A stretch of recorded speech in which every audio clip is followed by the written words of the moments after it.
সবাইকে আমন্ত্রণ আন্তর্জাতিক সংবাদে শুরুতেই জানিয়ে দিব সংবাদ শিরোনাম। শেখ হাসিনার পতনে পর্তুগালে উল্লাস। আরও জানিয়ে দিব অপরাধীদের আইনের আওতায় আনা হবে এম সাখাওয়াত হোসেনের মন্তব্য। এরপরই জানাবো ডাকাত আতঙ্ক দ্রুতই পরিত্রাণ চান রাজধানীবাসী। আরও জানিয়ে দিব রাশিয়ার 10 কিলোমিটার ভেতরে ঢুকে পড়েছে ইউক্রেনীয় সেনারা। আর সর্বশেষ জানাবো চলে গেলেন স্বাধীন বাংলা ফুটবল দলের প্রতিষ্ঠাতা ও সংগঠক সাইদুর রহমান। এতক্ষণ জানাচ্ছিলাম সংবাদ শিরোনাম, এবার থাকবে বিস্তারিত। তবে বিস্তারিত খবরে যাওয়ার আগে আপনাদেরকে অনুরোধ করছি, যারা এখনো ইউটিউব চ্যানেলটি সাবস্ক্রাইব করেননি দ্রুতই সাবস্ক্রাইব করে আমাদের পাশেই থাকবেন। শেখ হাসিনার পতনে পর্তুগালে উল্লাস। শেখ হাসিনার পতনে উল্লাস প্রকাশ করেছে পর্তুগালের প্রবাসী বাংলাদেশিরা। দেশটির রাজধানীর লিসবনে বন্দর নগরী পোর্তো স্থানীয় সময় সকাল 10টার পর থেকেই বাংলাদেশের জাতীয় পতাকা নিয়ে বিজয় উল্লাসে মেতে ওঠেন প্রবাসীরা। লিসবনের বাঙালি অধ্যুষিত মাতিম ওয়ানিজ এলাকায় সকাল 10টার পর থেকে 2 শতাধিক প্রবাসী বাংলাদেশি জাতীয় পতাকা নিয়ে জড়ো হতে থাকেন এবং সকাল 10:30টার পর বিভিন্ন স্লোগানে বিজয় মিছিল করে পুরো এলাকা প্রদক্ষিণ করেন। এ সময় প্রবাসী বাংলাদেশিদের একে অন্যকে জড়িয়ে ধরে বিজয় উল্লাস করতেও দেখা যায় এবং মিষ্টি বিতরণ করা হয় সকলের মাঝে। বিজয় মিছিলের পর প্রবাসী বাংলাদেশিরা বলেন, দেশে সংগঠিত নেককারজনক ছাত্র জনতা হত্যা নির্যাতনের সকল অপরাধীকে আইনের আওতায় এনে বিচারের দাবি করছি। তারা সাধারণ ছাত্রদের বৈষম্য বিরোধী আন্দোলনের সাফল্যের এবং আগামী নতুন প্রজন্মের নতুন স্বাধীন বাংলাদেশ গড়তে অর্থনীতির চাকা সচল রাখার জন্য বৈধ পথে রেমিটেন্স পাঠাতেও সকলকে আহ্বান জানায়। বিজয় মিছিল শেষে লিসবনে বাঙালি কমিউনিটির গত 15 বছর বিভিন্নভাবে দূতাবাস থেকে দূরে থাকা এবং একটি রাজনৈতিক গোষ্ঠীর কারণে দূরে সরিয়ে রাখা প্রবাসীদের পক্ষ থেকে একটি প্রতিনিধির দল দূতাবাসে গিয়ে রাষ্ট্রদূতের সাথে সাক্ষাৎ করেন। এ সময় প্রতিনিধি দলের পক্ষ থেকে বাংলাদেশে দূতাবাসকে সম্পূর্ণ নিরপেক্ষভাবে প্রবাসীদের পাশে থাকা এবং কোনো দল বা গোষ্ঠীর প্ররোচনায় প্ররোচিত না হওয়ার আহ্বান জানানো হয়। এদিকে অপরাধীদের আইনের আওতায় আনা হবে মন্তব্য করলেন এম সাখাওয়াত হোসেন। যারা অপরাধ করেছে তাদের আইনের আওতায় আনা হবে বলে জানিয়েছেন অন্তর্বর্তীকালীন সরকারের উপদেষ্টা ব্রিগেডিয়ার জেনারেল অবসরপ্রাপ্ত এম সাখাওয়াত হোসেন। তিনি বলেন, গত কয়েকদিনে বিভিন্ন ধরনের অপরাধ হয়েছে। কোনো রাজনৈতিক দল দেশের বিভিন্ন এলাকায় দখলের সংস্কৃতিতে নেমেছে। দেশে গত কয়েকদিনে যেসব অপরাধ হয়েছে তাদের আইনের আওতায় আনা হবে।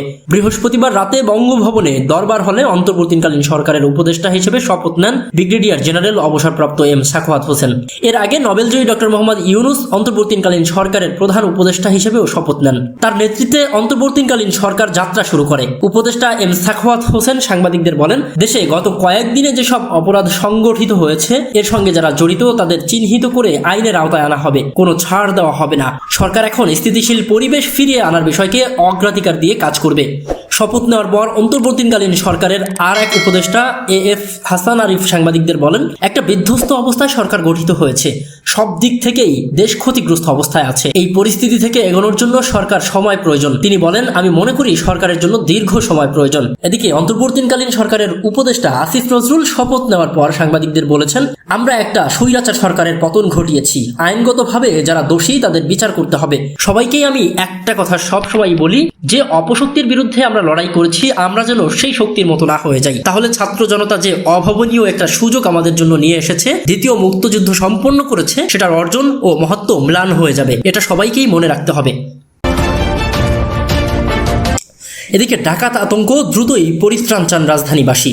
রাজধানীর ঢাকায় গত 2 দিন ধরে ডাকাত আতঙ্ক দেখা দিয়েছে। বিশেষ করে বুধবার রাতে এই প্রবণতা বেশি দেখা যায়। বৃহস্পতিবার রাতেও এই আতঙ্ক কিছুটা কম ছিল। এই অবস্থা থেকে দ্রুতই বের হতে চান রাজধানীবাসী। এদিকে গত রাতেই শপথ নেওয়ার পর নতুন সরকার আইন শৃঙ্খলা পরিস্থিতি ফিরিয়ে আনবেন বলেও আশ্বাস দিয়েছেন। বৃহস্পতিবার পুরান ঢাকার ব্যবসায়ী কামাল হোসেন সংবাদ মাধ্যমকে বলেন, অন্তত 40 জন সশস্ত্র ডাকাত গভীর রাতে প্রধান ফটক ভেঙে আমার বাসায় ঢোকে। তারা নারী শিশু সহ আমাকেও মারধর করে বাসায় ভাঙচুর ও লুটপাট চালায়। এক পর্যায়ে ডাকাতরা বাসা থেকে বের হয়ে আমার ব্যবসা প্রতিষ্ঠানে তালা ভেঙে ভেতরে ঢোকে। এরপর 2 ট্রাকে করে দোকানের পাইপ ও অন্যান্য মালপত্র সহ অন্তত 20 লাখ টাকার সরঞ্জাম লুট করে পালিয়ে যায়। শিক্ষার্থীদের কোটা সংস্কার আন্দোলনে শেখ হাসিনা সরকারের পতনের পর গত সোমবার থেকেই দেশে শুরু হয় ব্যাপক নৈরাজ্য। ডাকাতির পাশাপাশি লুট, রাষ্ট্রীয় গুরুত্বপূর্ণ স্থাপনা সহ মানুষের বাসাবাড়িতে হামলা চালিয়ে করা হয় অগ্নিসংযোগও। সেই থেকে রাজধানী সহ সারা দেশে চলতে থাকে ব্যাপক ডাকাতি, ছিনতাই, চুরি সহ নানা অপরাধমূলক কাজ। বুধবার বিকেল 4:50 রাজধানীর মোহাম্মদপুর 3 রাস্তা দিয়ে শিকদার মেডিকেলের দিকে যাচ্ছিলেন ব্যবসায়ী সানোয়ার হোসেন।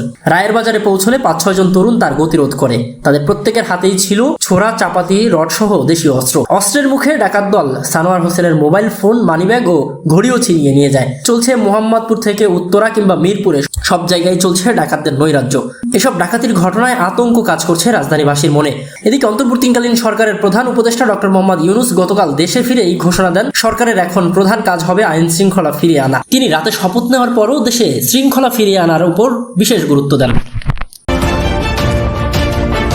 এদিকে রাশিয়ার 10 কিলোমিটার ভেতরে ঢুকে পড়েছে ইউক্রেনীয় সেনারা। রাশিয়ার অভ্যন্তরে অন্তত 10 কিলোমিটারে ঢুকে পড়েছে ইউক্রেনীয় সেনারা। প্রায় 2.5 বছর ধরে চলা এই যুদ্ধে এর আগে ইউক্রেনীয় সেনারা কখনোই রাশিয়ার এতটা গভীরে ঢুকতে পারেননি। বার্তা সংস্থা এএফপির প্রতিবেদন থেকে এই তথ্য জানা গেছে। ওয়াশিংটন ভিত্তিক think tank Institute for the Study of War আজ বৃহস্পতিবার এই তথ্য জানিয়েছে। রুশ সেনাবাহিনী জানিয়েছে মঙ্গলবার সকালে কিয়েভপন্থী বাহিনী প্রায় 1000 সেনা ও 2 ডজনেরও বেশি সাজোয়া যান এবং ট্যাঙ্ক নিয়ে রাশিয়ার দক্ষিণ পশ্চিমাঞ্চলীয় কুরস্ক অঞ্চলের 10 কিলোমিটারের ভেতরে ঢুকে পড়েছে। কিয়েভ আনুষ্ঠানিকভাবে এই অভিযান সম্পর্কে কোনো মন্তব্য না করলেও রাশিয়ার শীর্ষ জেনারেল গতকাল বুধবার ইউক্রেনীয় সেনাদের সীমান্তের উপরে ফেরত পাঠানোর প্রতিজ্ঞা করেছে।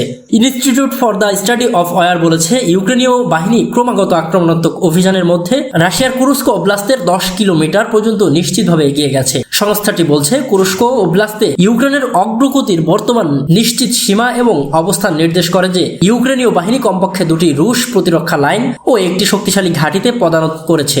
ইউক্রেনের এই অগ্রগতি মূলত রাশিয়ার সুজদা শহর কেন্দ্র করে। শহরটিতে অন্তত 5000 বাসিন্দা আছে। এই শহরটিতে ইউক্রেন সীমান্ত থেকে মাত্র 8 কিলোমিটার দূরে অবস্থিত।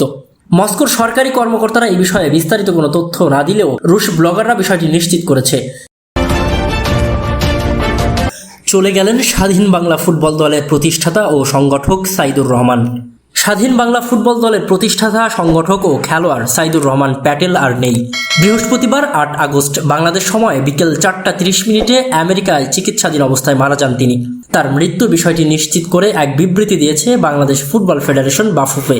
সাবেক এই ফুটবলার গত 1 বছর ক্যান্সারে আক্রান্ত হয়ে যুক্তরাষ্ট্রের একটি হাসপাতালে চিকিৎসাধীন অবস্থায় ছিলেন। মৃত্যুকালে তার বয়স হয়েছিল 72 বছর। ঢাকার কেরানীগঞ্জের হাসনাবাদে 1951 সালের 7 অক্টোবর জন্মগ্রহণ করেন স্বাধীন বাংলা ফুটবল দলের প্রধান উদ্যোক্তা ও সংগঠক সাইদুর রহমান প্যাটেল। বিশ্বের মানচিত্রে জায়গা করে নিতে দৃঢ় কঠিন প্রতিজ্ঞা নিয়েই দেশের এক ঝাঁক তরুণ নিয়ে গঠন করেছিল স্বাধীন বাংলা ফুটবল দল। মুক্তিযুদ্ধের সময় কলকাতা থিয়েটার রোডের 8 নম্বর বাড়িতে ছিল প্রবাসী মুজিবনগর সরকারের কার্যালয়। সেখানেই স্বাধীন বাংলা ফুটবল দলের প্রতি নিজের সমর্থন জানান প্রধানমন্ত্রী তাজউদ্দিন আহমেদ। এর ঠিক পরই খেলোয়াড়দের মুজিবনগরে গিয়ে দলে যোগ দিতে বলা হয়। এভাবেই যাত্রা শুরু হয় দলটির।